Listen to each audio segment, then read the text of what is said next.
Os ministros do STF anunciaram publicamente qual que vai ser a estratégia deles contra as punições dos Estados Unidos aplicadas ao Moraes. E veja só, você não vai acreditar no que os ministros resolveram fazer. Olha, nesse vídeo eu quero te mostrar duas coisas. A primeira coisa que eu quero fazer com você é entender qual que vai ser a estratégia do Supremo contra as punições que o Trump deve impor aos ministros. E em segundo lugar, o que eu quero fazer aqui com você é me divertir com você. Gente, você não vai acreditar, não vai dar. A gente vai ter que entender, a gente vai ter que se divertir, porque os ministros do Supremo estão perdendo a noção do ridículo. É sério isso. Pega então aí a sua pipoca, o seu refrigerante e assiste aqui comigo. Se segura, porque como eu disse, ela guardou mais bombástico pro fim. Você vai querer ver. O rito processual do Supremo Tribunal Federal irá ignorar as sanções praticadas. Esse relator vai ignorar as sanções que foram aplicadas. O governo de Donald Trump acendeu o alerta após o PT ingressar nesta sexta-feira com uma ação no STF para obrigar bancos a não cumprirem a Lei Magnitsky. O objetivo do partido de Lula é fazer com que nenhuma instituição financeira brasileira execute, replique ou dê eficácia material à sanção estipulada pelos Estados Unidos ao ministro Alexandre de Moraes. Uma eventual decisão do Supremo Tribunal Federal de acolher a representação do PT e blindar Moraes desencadeará em sanções a mais ministros da Corte, incluindo, mas não se limitando, ao uso da própria Lei Magnitsky, segundo fontes de Washington. Como mostrou a coluna na quinta-feira, a Casa Branca já havia previsto um cenário em que o STF poderia atuar para mitigar os efeitos da sanção. O avanço da Corte nesse sentido será encarado como uma afronta à aplicação da lei norte-americana e provocará uma nova ofensiva por parte do governo de Donald Trump. Por enquanto, o Departamento do Tesouro, que é quem emite a ordem, emitiu apenas contra o Alexandre de Moraes, como vocês sabem, estão noticiando. E eu vou explicar todo o contexto aqui agora. Toda essa campanha, digamos assim, essa ofensiva contra o governo Lula e contra o STF, ela parte principalmente do Departamento de Estado, do secretário Marco Rubio, que tem uma posição bastante anti-esquerda. Ele é de origem cubana e lá dentro está foi que se engendrou todo esse plano com assessores que ele tem, incluindo um conselheiro sênior que é de origem brasileira chamado Ricardo Pita, e que então trabalharam nesse plano, que naturalmente teve a aprovação do presidente Trump, mas é algo tracionado a partir do Departamento de Estado. Ora, de acordo com a lei americana, a lei Magnitsky, ela é do escopo do Departamento de Tesouro. O secretário Scott Bessent é bastante poderoso também, tem muita influência sobre o presidente Trump também, assim como o Marco Rubio.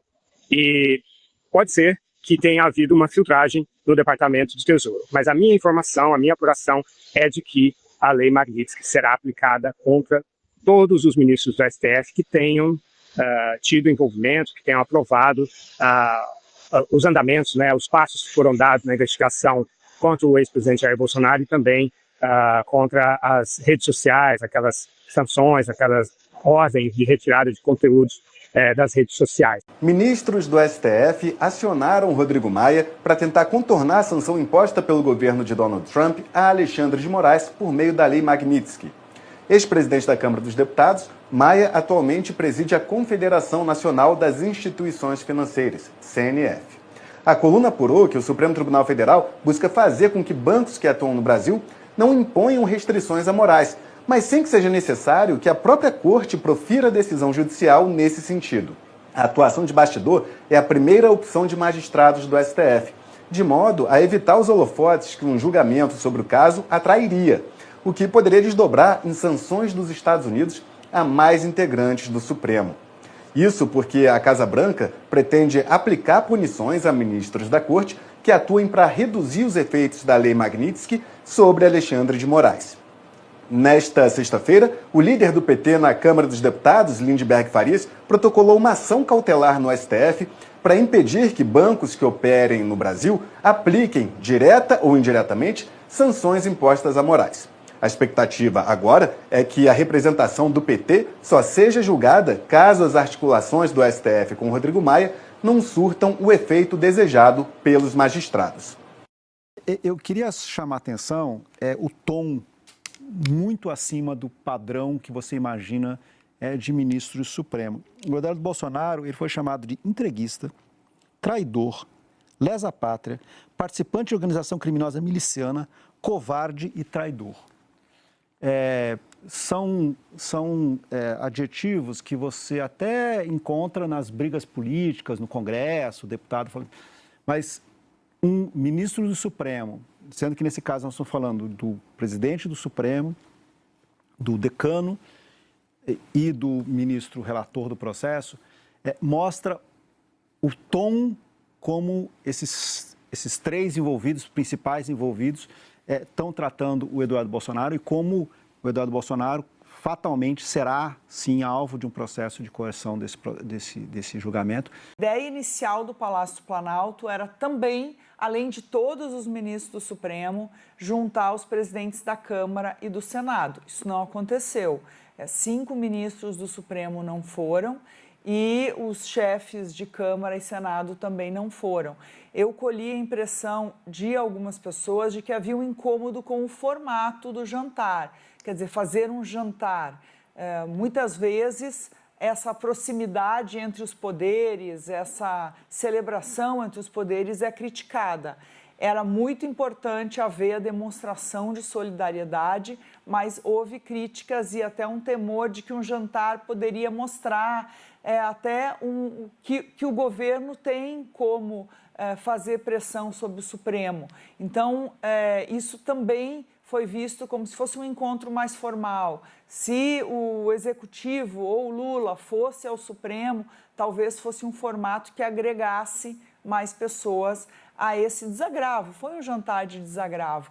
E o Executivo é muito importante na defesa do Supremo, porque se a gente olhar em detalhe a Lei Magnitsky, que está afetando nesse momento o Alexandre de Moraes, mas que pode ser ampliada, ela vai atribuir ao Executivo, por exemplo, discussões sobre como lidar com contas bancárias em bancos estatais, para usar um aspecto disso, porque seriam instituições financeiras que poderiam sofrer algum tipo de represália por parte dos Estados Unidos, porque tem atuação lá fora. Então, o Executivo vai ter um papel importante, sim, na defesa da soberania e na defesa do Supremo, neste momento que o ataque está focado nos ministros da Suprema Corte. Gente, essa manifestação do Alexandre de Moraes agora no STF, nesse retorno do segundo semestre do STF, é uma declaração de guerra contra o povo. Vocês viram isso? É literalmente isso. Vejam só, essa gravata preta tem um significado, nitidamente com raiva, nitidamente parcial. E tem mais, esse pronunciamento aqui, além de declaração de guerra, é o Estado se declarando Leviatã, o Estado contra o povo, literalmente é o poder do Estado contra o povo, é nítido o discurso, já vou rodar aqui pra vocês. Ele também declarou aqui que o Eduardo Bolsonaro está com mandado de prisão. Ele deu uma escorregada aqui, chamou o Eduardo Bolsonaro de foragido. Foragido é o termo técnico para alguém que está com mandado de prisão. Só que o mandado de prisão está em sigilo, tá? Então existe um mandado de prisão com toda certeza em sigilo contra o Eduardo Bolsonaro. Mas diz muito essa postura, veja o sistema. O sistema não vai ruir tão fácil, tá? Não se engane. Tem muita gordura para queimar ainda. Esse sistema tem muita gordura para queimar, tá? Essa manifestação que começa com o Barroso abrindo a sessão, fazendo um discurso para inglês, veio o Barroso que está nitidamente abalado, óbvio, né? Mas aquele famoso discurso da arte da guerra, não vamos entregar a posição, né? Não vamos colocar a bunda na janela, mostrou ali força, embora nitidamente abalado, mas ele tem toda a pressão da corte em cima dele, ele tem que proteger a corte, né? E ele passa a palavra para o Alexandre de Moraes, e o Alexandre de Moraes faz isso. Fala agora, ministro Alexandre de Moraes. Gonet, inicio, presidente, agradecendo as palavras de Vossa Excelência, as palavras do eminente ministro Gilmar Mendes, e as recebo não só pessoalmente, mas... Por que ele, só batendo aqui, só uma posto, por que ele fala do Gilmar? Porque o Gilmar é o cara que tá por trás do Alexandre de Moraes, tá? O Gilmar é o cara que manda ali na corte, tá? Então até 2030, que é a aposentadoria do Gilmar se aposenta compulsoriamente 75 anos em 2030, então até 2030 o Alexandre de Moraes tá blindado. Tá? Não acha, tá? Existe um racha? Existe. Até vamos falar disso em outro vídeo, tá? Existe um racha. Mas enquanto o Gilmar estiver na corte, o Alexandre de Moraes está protegido. O Gilmar não vai permitir que a corte entregue o Alexandre de Moraes pros leões. O Gilmar não vai permitir, porque o Alexandre de Moraes, ele é uma criação do Gilmar, tá? O Gilmar é o cara por trás e que blinda e que protege o Alexandre de Moraes. Mas principalmente recebo-as institucionalmente como ministro do Supremo Tribunal Federal. Presidente, temos visto recentemente as ações de diversos brasileiros que estão sendo ou processados pela Procuradoria-Geral da República ou investigados nós contra eles, olha o discurso, pela Polícia Federal. Estamos verificando diversas condutas dolosas e conscientes de uma verdadeira organização criminosa que, de forma jamais anteriormente vista em nosso país, não está preocupado com narcoterrorista, com narcotraficante, com corruptos, não. Está preocupado com o povo que luta por liberdade e que fiscaliza a corte. Age de maneira covarde e traiçoeira. Covarde? Covarde? Tem mais de 1000 condenados como golpista porque se manifestaram com camisa verde e amarela desarmados. Estão presos apenas que traficantes nunca tomaram no Brasil, que homicidas nunca tomaram. E covarde ao povo? Com a finalidade de tentar submeter o funcionamento deste Supremo Tribunal Federal ao crivo de um Estado estrangeiro. Tribunal que nem deveria estar conduzindo esse processo. Vamos lembrar que não tem ninguém com prerrogativa de fora. Esse processo, que nem deveria existir, porque esses fatos sequer são criminosos, se existisse, deveria estar em primeiro grau. Vamos só lembrar disso, tá? age, repito, de maneira covarde e traiçoeira. Covarde porque esses brasileiros pseudo-patriotas encontram-se foragidos e escondidos fora do território nacional. Foragidos. Tem mandado de prisão pro Eduardo. Tem mandado de prisão pro Eduardo com toda certeza. Aqui ele escorregou. Não tiveram coragem de continuar no território nacional. E traiçoeira. Coragem. Ó, falando em coragem, todo o poderio por trás, quantos seguranças, toda a polícia por trás, quer falar em coragem. Essas condutas, porque atuam por meio de atos hostis, mentirosos. Que tal? Mentirosos, né? Felipe Martins viajou. Felipe Martins ficou 6 meses preso por uma viagem que não fez, por um documento falso que a Polícia Federal trouxe ao processo para prorrogar sua prisão de forma ilegal. Isso é argumento mentiroso. Derivados de negociações espúrias e criminosas com a patente finalidade de obstrução à justiça. E a clara, flagrante finalidade de coagir essa corte no julgamento da ação penal 2668, ação penal do núcleo crucial da tentativa de golpe de Estado do dia 8 de janeiro. Golpe de Estado desarmado, golpe de Estado sem Forças Armadas. Quando a gente fala golpe de Estado sem Forças Armadas, é que as Forças Armadas era do Lula. Dia 8 de janeiro, os comandantes das Forças Armadas eram do Lula. Desde dezembro, o Bolsonaro já tinha dado as Forças Armadas pro Lula. Golpe de Estado sem Forças Armadas, sem arma. Meu Deus do céu. Gerando, presidente, ministros, gerando, com essa maneira covarde e traiçoeira de atuar, gerando reflexos nocivos à economia e à sociedade brasileira. Que vocês estão salvando a economia do Brasil. Essa insegurança jurídica que vem da corte é tudo que a economia brasileira precisa. O Brasil está leproso perante o mundo por causa da insegurança jurídica causada por vocês. Então, como disse o ministro Gilmar Mendes, é uma verdadeira traição à pátria, uma traição covarde e traiçoeira. Há fartas provas nas investigações comprovando essas condutas ilícitas. Porém, presidente, mais do que esses ataques criminosos, o que se observa são condutas ilícitas e imorais de brasileiros, flagrantemente essas condutas imorais. Imoral é prender 1000 inocentes. Imoral é não respeitar o devido processo legal. Imoral é um pronunciamento como esse. Isso é imoral. O juiz que dá entrevista, o juiz que tem raiva do investigado, o juiz que tem ódio do acusado, isso que é imoral. Dudas impregnadas com a colóquio da defesa, discursos de interesses pessoais e o sabor amargo da traição à pátria e ao povo brasileiro. Traidores da pátria. Discurso de Venezuela, de Nicarágua. É assim que começam as ditaduras, vamos perseguir os traidores da pátria, salvando a democracia. Discurso bem perigoso. Afirmações, principalmente nas redes sociais, assumindo autoria de verdadeira intermediação com o governo estrangeiro para imposição de medidas econômicas contra o próprio país, que resultaram em taxação de 50% dos produtos brasileiros importados pelos Estados Unidos da América. Para que com isso haja uma pressão política e social contra os poderes judiciário e legislativo, com consequente interferência no andamento das ações penais em andamento que já se encontram em fase de alegações finais. Se encontra em fase de alegações finais, ou seja, esse processo que eu sou juiz, que eu tenho raiva dos réus, eu já vou terminar. Um discurso perigoso, um discurso extremamente parcial, que não poderia ter ocorrido. Certamente não poderia ter ocorrido. Esse discurso aqui diz muito, tá, gente? Isso aqui diz muito sobre a parcialidade desse julgamento, sobre o risco de já ter uma sentença pronta. Com certeza já há uma sentença pronta. É realmente preocupante esse discurso para a segurança jurídica do nosso país. Veja que eles não vão recuar. O sistema está de mãos dadas e o Brasil vai sangrar muito ainda economicamente por causa dessas decisões de perseguir opositores políticos. Isso é muito preocupante. Um deles já quase em fase final de alegações finais, os outros iniciarão a fase das alegações finais e ainda esse semestre, obviamente, pedindo pauta ao eminente presidente da turma, ministro Cristiano Zanin, nós julgaremos todos os responsáveis. Os responsáveis pela tentativa de golpe, dentro do devido processo legal, do respeito à defesa, do contraditório, inadmitindo... mandando um advogado calar a boca, caçando a palavra do advogado, ampla defesa.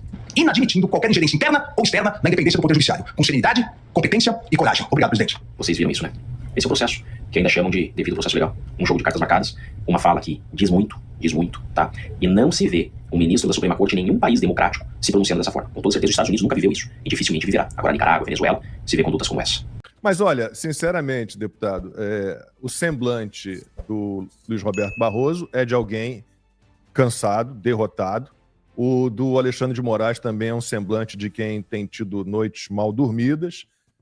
Por enquanto, eu consegui pegar um pedacinho do discurso do Gilmar Mendes. Esse sim fez um discurso um pouquinho mais forte e me parece que pegou a senha número 1 para ser o próximo sancionado pela Lei Magnitsky. Parabéns pelo trabalho, parabéns. E o que o senhor pode trazer de informações a partir de agora, o que a gente pode ter? Eu acho engraçado, né? Porque, primeiro, não quer... Há um tempo atrás, o Globo News recebeu uma ordem do Lula para não ficar falando muito de mim, né? A gente fala, não. Aí começaram, não, foi as Big Tech, não. Isso daí está acontecendo por causa disso, daquilo. E agora, os ministros da Suprema Corte falando dessa maneira elogiosa para comigo, eles só estão aumentando a minha moral. O que o doutor Sebastião Coelho disse numa oportunidade, fazendo a defesa ainda do seu cliente Felipe Martins à Suprema Corte, né, que eles são pessoas que são odiadas pelo público, isso é uma verdade. Essas pessoas têm que sair da bolha e começar a andar sem segurança por aí. Será que o Moraes consegue andar sem segurança por aí? Para eles verem que quem está na bolha não somos nós. Nós estamos agora dentro da Casa Branca, com porta-voz do State Department, mostrando para o mundo inteiro quem é o Alexandre de Moraes. Só está começando.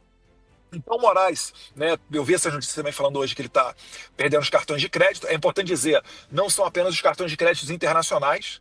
Nós estamos atentos para denunciar empresas que estejam se relacionando com um sancionado pela Lei Magnitsky em contato direto com as autoridades americanas, tá? Deixar isso daí bem claro. E a deterioração do Moraes vai refletir em todo o judiciário brasileiro. Não é porque eu quero, tá? E por favor, isso aqui não é uma ameaça, não. Mas é porque se o Brasil continuar seguindo ordens de um juiz conhecido internacionalmente como violador de direitos humanos, isso vai destruir a credibilidade de todos os juízes brasileiros. Então, eu acho importante a gente fixar isso para deixar de lado o Alexandre de Moraes. É hora da justiça brasileira seguir até o Conselho do Barroso, né, se acalmar, botar a bola no chão, não buscar o conflito, para poder separar o joio do trigo. Porque está muito feio na foto a Suprema Corte inteira apoiando o Moraes. Aliás, não é a Suprema Corte inteira, né? Já começou a ver que o jantar já foi mal sucedido. Primeiro teve uma tentativa, uma matéria muito boa do Poder 360. Saiu ontem, quase meia-noite. Primeiro uma tentativa do Moraes de ter o apoio de todos os colegas dele da Suprema Corte. Não teve. Restou uma nota morna, né, vergonhosa, do Supremo Tribunal Federal, que ninguém assinou, apenas foi transmitida pelo presidente Luiz Roberto Barroso.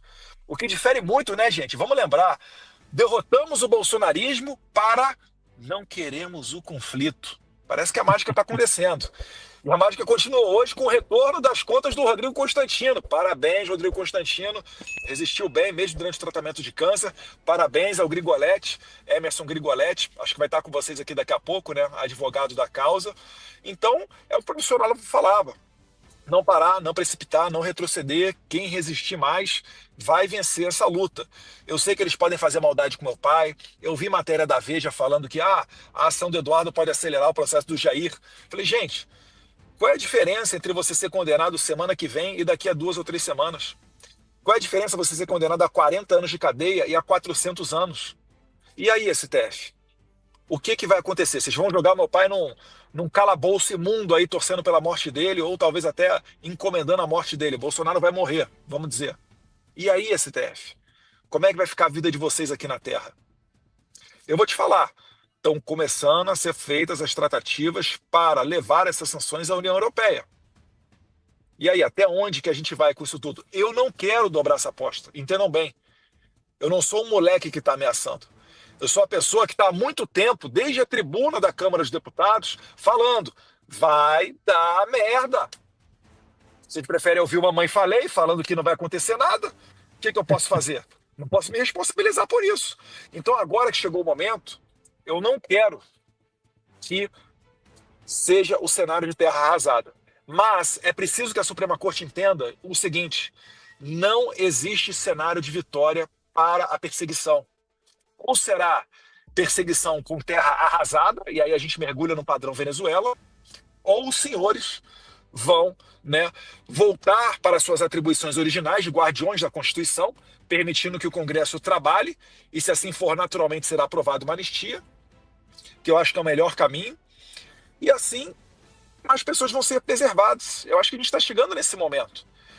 Não se enganem, não. Muita gente vem falar aqui, Eduardo, tem que mandar para o saco e também fulano, ciclano, beltrano, etc. Tem que sancionar todo mundo. Eu entendo a raiva. Eu tô sem ver meu pai. Agora aí, né, Alan? Agora eles estão vendo um pouquinho do que é o gostinho, né, de não verem os seus filhos nos Estados Unidos.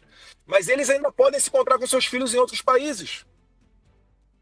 Então, ministro Luiz Roberto Barroso, legal ter a sua filha humilhada, tendo que sair dos Estados Unidos? Pois bem, eu te falo, eu estou numa situação pior. O Alan viveu uma situação pior.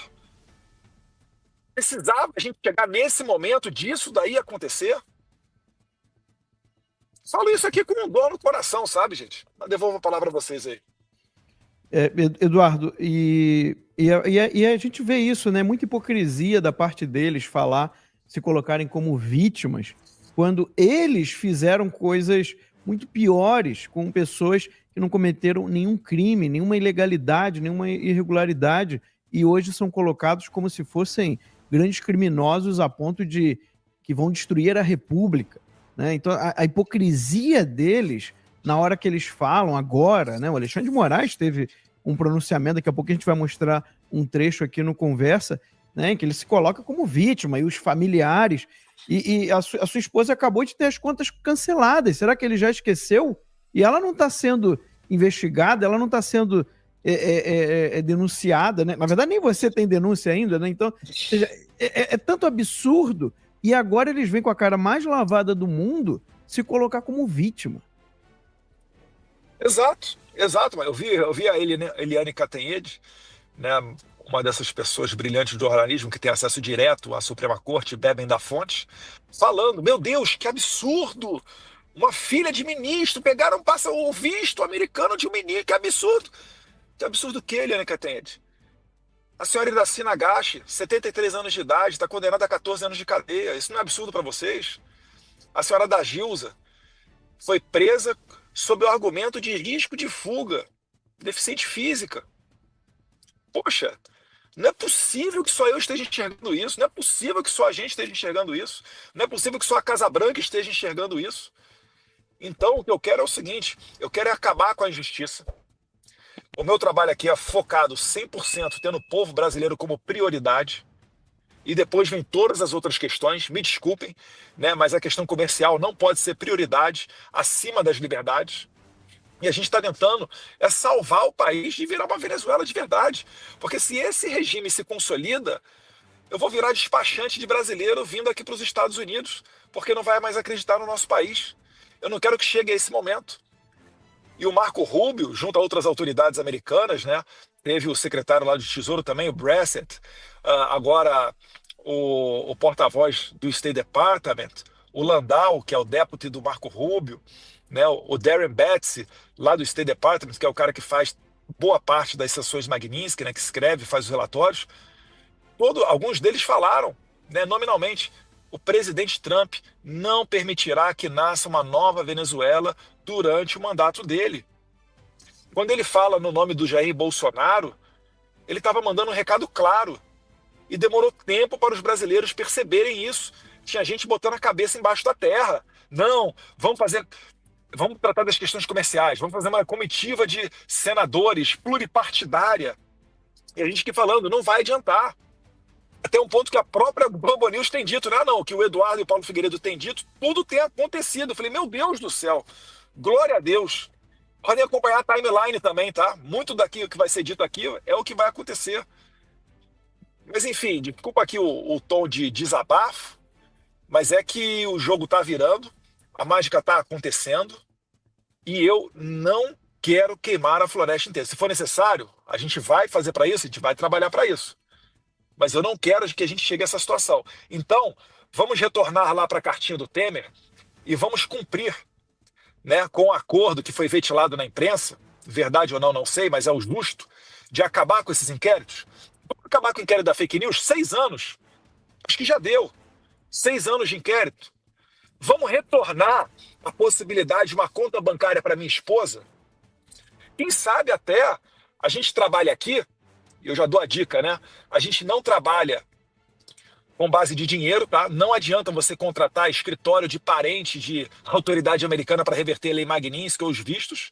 Isso não vai funcionar. Não existe esse by the book, nem contratar advogado a peso de ouro para reverter as coisas aqui. No Brasil funciona muito bem. Aqui nos Estados Unidos não funciona assim. E também, o que pode acontecer? Essas decisões, elas são reversíveis.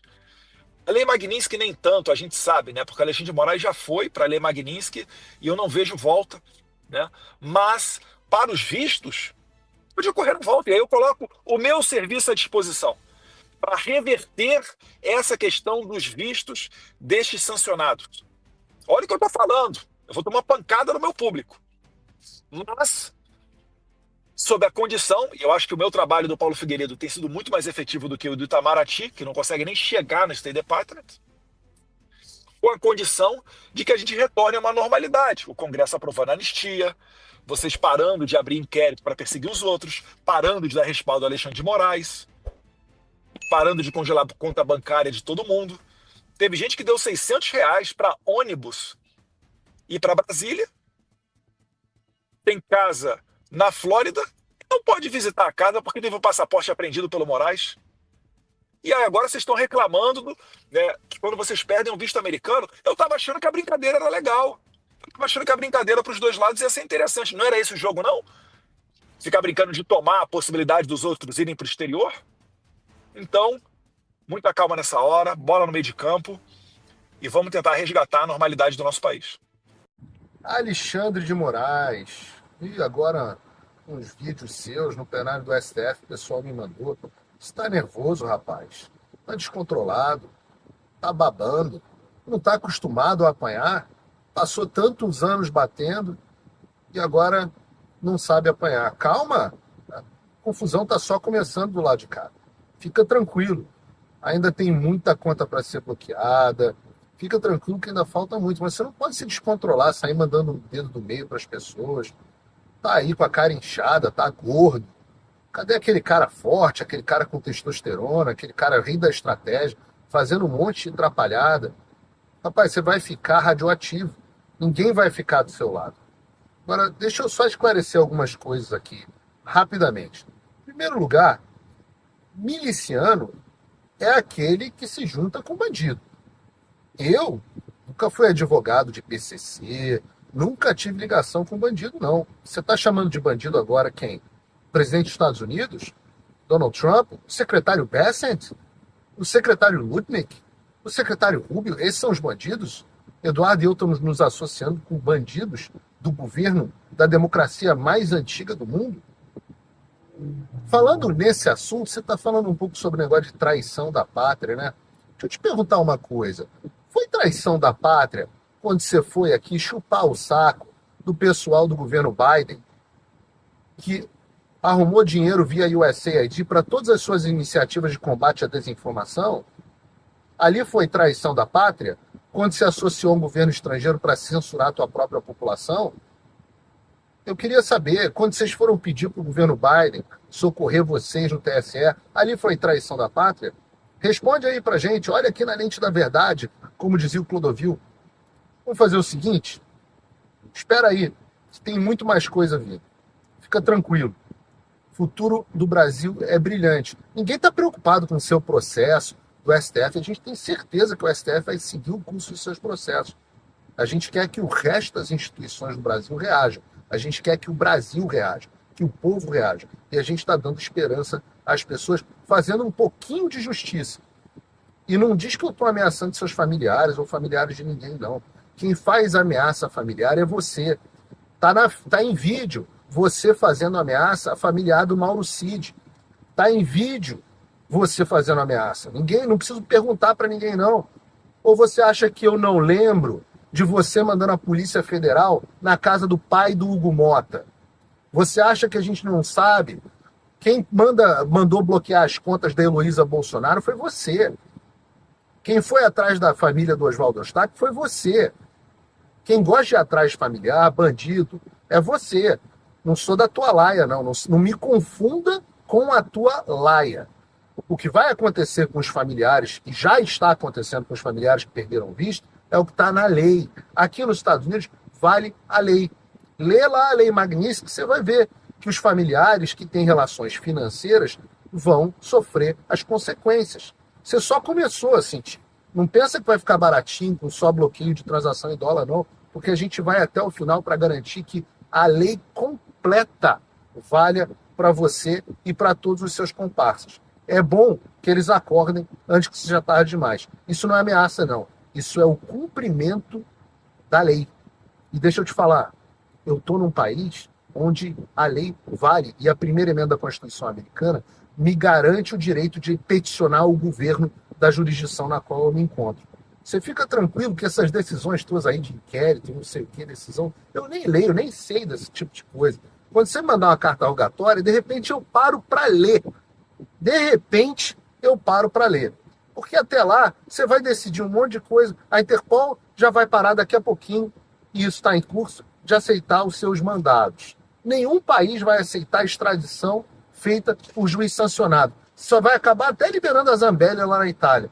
Então fica tranquilo, filhão. Tem muita coisa por vir. Você não está acostumado a lidar com pessoas que sabem o que estão fazendo e que não vão recuar nem 1 milímetro. Quer dobrar a aposta? Dobra aí. As tuas fichas estão acabando. E eu ainda tenho ficha pra caramba. Aliás, eu não. Meu amigo mais forte do que eu. Tá bom? Deus abençoe o Brasil e Deus abençoe a América.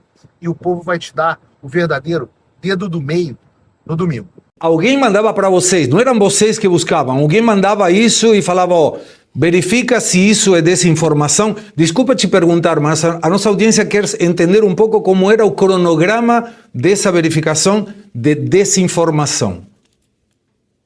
Na verdade, não tinha a palavra verifica se é desinformação. Tinha o seguinte, entra nesse perfil, vê o que está falando, joga num relatório e me devolve. Era feito dessa forma. Então nós não ficávamos pesquisando o que era, o que não era desinformação. Eram alvos já pré-definidos. E essa é muito importante. E olha, a tua informação, eu não sei se foi um lapsus, mas alvos pré-definidos é uma definição perfeita, porque lembro muito concretamente quando a revista Oeste foi incluída nesses alvos. E a fala, se não lembro mal, e me corrija, por favor, era use a sua criatividade. Ou seja, era a tua criatividade que poderia resolver se a nossa revista Oeste estava sendo ou não usada como uma ferramenta de desinformação. Seria isso? Sim, a palavra realmente, de fato, naquele áudio vazado foi essa, né? Porque como vocês todos viram, quando me foi perguntado e pedido para eu poder verificar a Revista Oeste, eu falei que não tinha nada, que era uma matéria jornalística, que para mim aquilo não era desinformação, como fiz com diversos outros meios de comunicação, pessoas, entendeu? E assim, a resposta foi, o ministro quer, e você sabe como que ele é, use a criatividade, porém eu não uso a criatividade, eu trabalho com a verdade, é diferente, agradando ele ou não. Ou seja, Eduardo, que tentando fazer uma linha de tempo, alguém mandava um vídeo, uma publicação, vocês tinham que avaliar se essa publicação estava dentro do contexto da desinformação, já vinha um pouco direcionado, né? Seria, busque alguma coisa disso, ou seja, temos o suspeito, busque o delito, em lugar de verificar o delito para ver quem era o suspeito. E aí o objetivo, pelo que eu li em determinadas matérias, era buscar de publicações pseudo-golpistas para desmonetizar os canais de comunicação. Ou seja, o objetivo, nesse caso, era atacar a monetização para asfixiar, afogar financeiramente esses meios. Eu vejo com outros olhos e outras palavras. Por favor. A frase seria a seguinte, nós já temos um condenado, documente, relate e nos encaminhe para que a gente possa efetivar o que precisa ser feito, derrubada, a oitiva, busca e apreensão. Eduardo, você trabalhava num grupo, se eu não lembro mal, e quero mandar um abraço carinhoso e respeitoso ao meu amigo Alexandre já ia falar Alexandre de Moraes, pelo amor de Deus. Nossa, Alexandre Pitoli, não, que Alexandre de Moraes, pelo amor de Deus. Não, Alexandre Pitoli, que hoje teve uma entrevista contigo, prestei muita atenção. O grupo de vocês era um grupo técnico de 8 pessoas, se não entendi errado, que faziam esse trabalho na busca de desinformação. Mas se já vinha o alvo, o que vocês tinham que gerar era provas contra esse alvo para dar argumentos e substâncias para o ministro Alexandre de Moraes ir contra esses alvos. Qual era a sensação do grupo que, até onde eu sei, você coordenava? Qual era a sensação dessas outras 7 ou 8 pessoas que trabalhavam contigo, dizendo, gente, isso aqui está errado ou não? Sim, ficavam realmente incomodados, muitos, alguns deles, né, não queriam fazer, questionavam, isso foi até motivo eu ter levado a presidência, né, ele falou, não, exonera, demite, e eu mantive o grupo do começo ao fim, entendeu? Mas eles não queriam fazer, muitas coisas eles não queriam fazer, mas não tinha o que fazer. O que acontecia?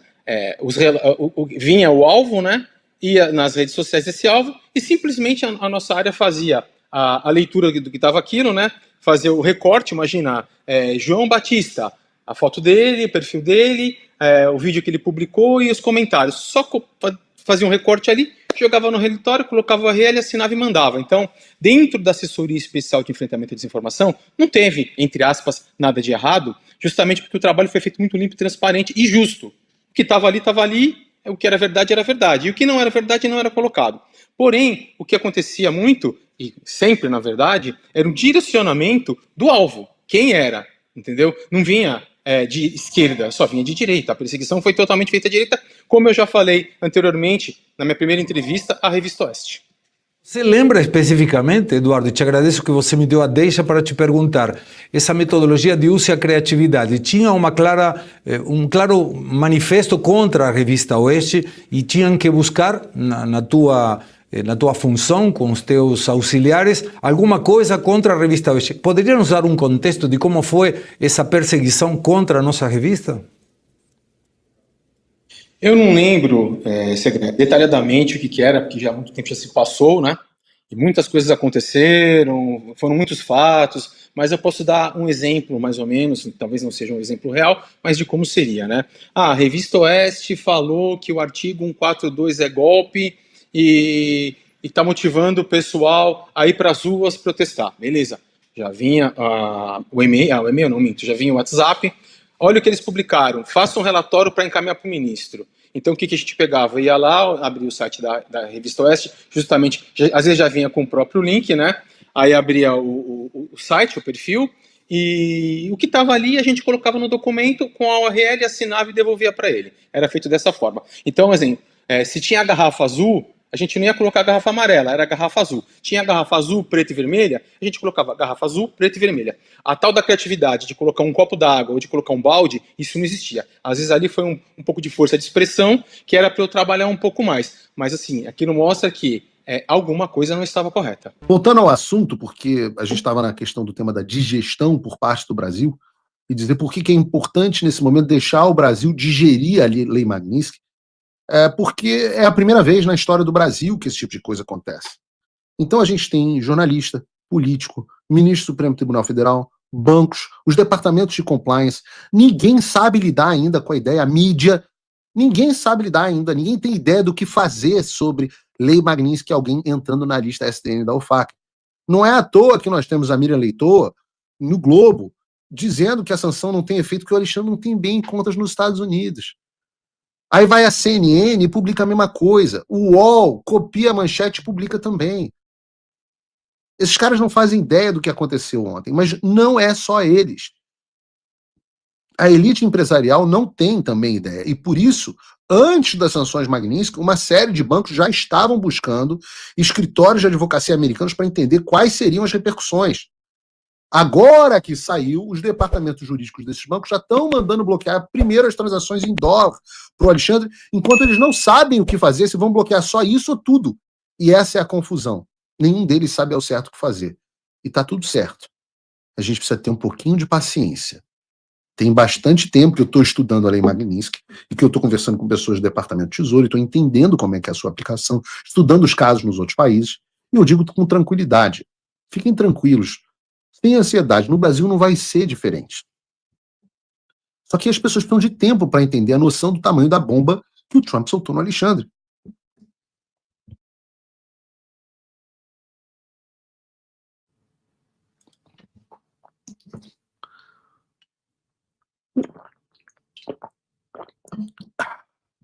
E antes que eles entendam, se preparem, porque vai ter esperneio, vai ter notícia falsa.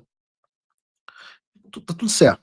E daqui a pouco vocês vão começar a ver as primeiras manchetes dizendo que a conta do Alexandre no Banco X foi encerrada. E o cartão na bandeira Y foi bloqueado. E os ativos na corretora Z foram congelados.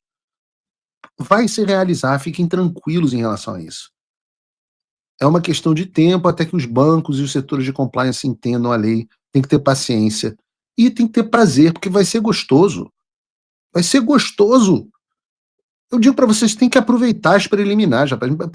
Preliminar é uma das melhores coisas da vida. Vai lá, bota a mão no peitinho, sente o peitinho, como é que é. Fala, que beleza. Não precisa ter ejaculação precoce. Não precisa, agora. Calma. O sistema perdido faz parte do gostoso. Não vai demorar muito e vocês vão ver, as consequências vão chegar de maneira definitiva. Ora, eu sempre trago aqui, podia trazer vários exemplos do sistema bancário da Venezuela, mas gosto de trazer o exemplo da Carrie Lam em Hong Kong. Mulher Hong Kong, com o sistema financeiro mais independente da Ásia. Mulher do Partido Comunista Chinês, líder dos caras, responsável pela repressão comunista em Hong Kong. que aconteceu com a mulher? Está tendo que receber o dinheirinho dela todo mês em papel. O momento agora é de aproveitar. Aí quando ficar tudo claro e o Alexandre estiver completamente isolado do sistema financeiro, aí, gente, é que o peso das sanções na cabeça do Barroso, do Gilmar, do Gumota, do Alcolumbre, do Gonê, etc., vai passar a ser tangível. Porque uma coisa é você imaginar, outra coisa é você ver. Você olhar para o cara do lado, todo arrebentado, todo esculhambado, o escritório da mulher de advocacia da mulher dele destruído, aí os caras olham e falam, eu não quero ser esse cara não. Especular é diferente de ver. E nós estamos no período de transição, então respirem fundo, sem pressa para as próximas sanções. Não dá para salvar. Demorei 3 anos para conseguir as sanções quase. Calma, que tem método. Tá? Mas no final das contas, o que é bacana é que nós não tínhamos esperança nenhuma e agora nós estamos repletos de energia. Nós estamos dando as cartas, o regime passou a reagir às nossas ações, e não mais nós em relação às ações do regime. Que mudança! Como pode ter conseguido isso? Com um pouco de estratégia. Então confia quando eu digo que uma hora o sistema vai perceber que nada vai melhorar enquanto o Alexandre permanecer no poder. Mas se você não quiser confiar em mim, confie no Deputy Secretary, o vice-secretário de Estado dos Estados Unidos, o Christopher Landau, que publicou o seguinte: juízes em muitos países usam togas pretas, em parte para atenuar a sua individualidade e assim reforçar o seu distanciamento de viéses pessoais e seu compromisso com a aplicação imparcial da lei. Talvez nenhum juiz do mundo tenha se desviado da forma mais radical desse ideal e assim desrespeitando a toga e o juramento judiciais do que o ministro Alexandre de Moraes do Brasil. Ele se tornou o rosto olha isso que bonito. Ele se tornou o rosto mundial da censura judicial e do abuso de lei para fins políticos, por meio das suas tentativas de silenciar críticos, tanto no Brasil quanto no exterior. Com isso, inseriu a si mesmo, e a corte da qual faz parte, em assuntos estrangeiros de maneira sem precedentes, razão pela qual nós nos encontramos aqui hoje. Como grande amigo da nação brasileira, bandeirinha do Brasil, espero e confio que possamos encontrar um caminho para sair dessa crise, mas isso será difícil enquanto o ministro Moraes continuar a usurpar um papel no cenário internacional. A conta oficial do Departamento de Estado em português também republicou no nosso idioma o comunicado à imprensa do Departamento do Tesouro dizendo que a Secretaria de Controle de Ativos Estrangeiros da Fazenda está sancionando o ministro Alexandre de Moraes do Supremo Tribunal Federal, que usou o seu cargo para autorizar prisões preventivas, arbitrárias e suprimir a liberdade de expressão. Então é o que eu estou dizendo, nada disso é coincidência. Você tem plano, você tem etapas, você tem movimentos previstos, você tem reações. Acreditem no que eu estou dizendo. O sistema vai ter que digerir isso por bem ou por mal. Aqui, operadores do mercado financeiro já testam cenário de sanção a Moraes nos Estados Unidos. E a reportagem diz que uma das preocupações é o Banco do Brasil. Imagina o banco público tendo que obedecer às sanções dos Estados Unidos. Então, o Globo, Lauro Jardim é do Globo, discordando da Miriam Leitoa do Globo. Na Globo News, os caras estão dizendo que as sanções são válidas. No jornal o Globo, eles estão dizendo que as sanções não são válidas. E na Globo News, eles também estão ensinando ao ministro como usar a VPN, como lavar dinheiro e como usar procuradores, ou seja, laranjas, para operarem dinheiros e fugirem das sanções dos Estados Unidos. Irmão, que fazem, Xandão? Que fazem? Para quem 2 anos e 9 meses atrás estava bloqueando meu dinheiro sem justificativa, parece que o jogo mudou, não é mesmo? Novela está chegando no final.